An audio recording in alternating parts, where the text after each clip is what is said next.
पंढरपूर मंगळवेढा तालुक्यातील मराठा समाजाच्या आगामी भूमिका आणि पुढील आंदोलनाच्या दिशेबाबत महत्त्वपूर्ण निर्णय घेण्यासाठी सरकोली येथे निर्णायक बैठकीचे आयोजन करण्यात आले आहे। या बैठकीला संघर्ष योद्धा मनोज जरांगे पाटील उपस्थित राहणार असून समाज बांधवांना मोठ्या संख्येने सहभागी होण्याचे आवाहन करण्यात आले आहे। मराठा समाजाच्या एकजुटीला अधिक बळ देण्यासाठी आणि आगामी आंदोलनाची दिशा निश्चित करण्यासाठी रविवार 9 ऑगस्ट रोजी सरकोली येथे पंढरपूर व मंगळवेढा तालुकास्तरीय एकत्रित विचारविनिमय व नियोजन बैठकीचे आयोजन करण्यात आले आहे।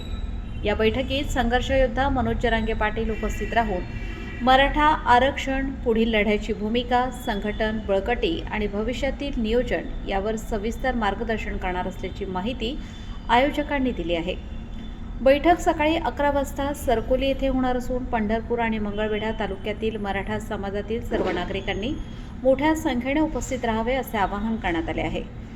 मराठा समाजाच्या पुढील वाटचालीसाठी ही बैठक महत्त्वपूर्ण मानली जात असून या बैठकीत कोणते निर्णय होतात याकडे संपूर्ण परिसराचे लक्ष लागले आहे। अशाच ताज्या आणि विश्वासार्ह बातम्यांसाठी KL मराठी न्यूजला सबस्क्राईब करा, व्हिडिओला लाईक करा आणि शेअर करायला विसरू नका। धन्यवाद।